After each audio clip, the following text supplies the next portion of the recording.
మూడవ అధ్యాయం. అప్పుడు ఆమె అత్త నయోమి ఆమెతో ఇలా అంది. అమ్మా, నువ్వొక ఇంటిదానివి అయ్యేలా నీకోసం భర్తను వెదకాల్సిన బాధ్యత నాకు లేదా?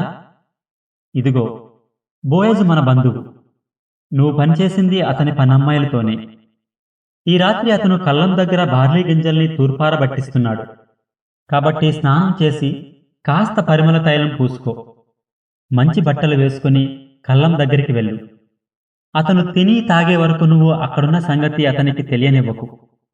అతను పడుకునేటప్పుడు అతను ఎక్కడ పడుకుంటున్నాడో గమనించు. తర్వాత వెళ్ళి అతని పాదాల మీదున్న దుప్పటి తీసి అక్కడే పడుకో. అప్పుడు నువ్వేం చేయాలో అతను నీకు చెప్తాడు. అందుకామె, నువ్వు చెప్పిందంతా చేస్తాను అంది. కాబట్టి ఆమె కళ్ళం దగ్గరికి వెళ్ళి తన అత్త చెప్పిందంతా చేసింది. బోయజు తిని తాగి సంతోషంగా ఉన్నాడు.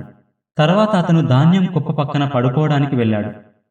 అప్పుడామె నిశ్శబ్దంగా వచ్చి అతని పాదాల మీదున్న దుప్పటి తీసి పడుకుంది. అర్ధరాత్రి సమయంలో అతను చలికి వణుకుపోతూ ముందుకు వంగాడు. అప్పుడు తన పాదాల దగ్గర ఒక అమ్మాయి పడుకొని ఉండటం చూసి, ఎవరు నువ్వు అని అడిగాడు. అందుకామె, నేను రూతును, నీ సేవకురాలిని. నీ వస్త్రాన్ని నీ సేవకురాలి మీద కప్పు, ఎందుకంటే నువ్వు మమ్మల్ని తిరిగి కొనగల వ్యక్తివి అని అంది. అప్పుడతను ఇలా అన్నాడు. అమ్మా, యెహోవా నిన్ను దీవించాలి. నువ్వు ముందు కన్నా ఈ సందర్భంలో ఎక్కువ విశ్వసనీయ ప్రేమను చూపించావు.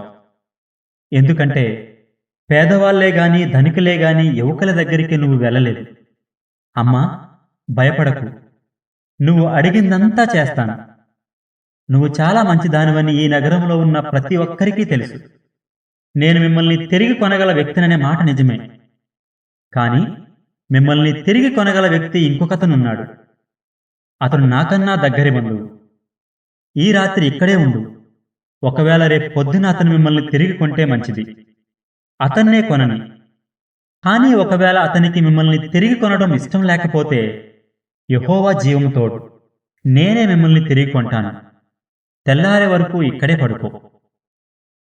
కాబట్టి ఆమె తెల్లారే వరకు అతని పాదాల దగ్గరే పడుకుని ఒకరినొకరు గుర్తుపట్టేంత వెలుతురు రాకముందే నిద్రలేచింది. అప్పుడతను ఆమెతో, ఒక స్త్రీ కళ్ళం దగ్గరికి వచ్చిందనే విషయం ఎవరికీ తెలియనివ్వకు అన్నాడు. అంతేకాదు, నువ్వు వేసుకున్న పైవస్త్రం తీసుకొచ్చి దాన్ని తెరిచి పట్టుకో అన్నాడు. ఆమె దాన్ని తెరిచి పట్టుకుంది. అప్పుడతను 6 కొలతల బార్లీ గింజలు అందులో పోసి ఆమె మీద పెట్టాడు. తర్వాత అతను నగరంలోకి వెళ్ళాడు. ఆమె తన అత్త దగ్గరికి వెళ్ళిపోయింది. అప్పుడు నయోమి ఆమెను, అమ్మా, వెళ్ళిన పని ఏమైంది అని అడిగింది.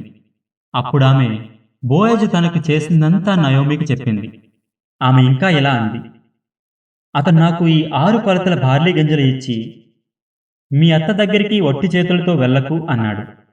అప్పుడు నయోమి ఆమెతో, అమ్మా, ఏం జరుగుతుందో నీకు తెలిసే వరకు ఇక్కడ కూర్చో.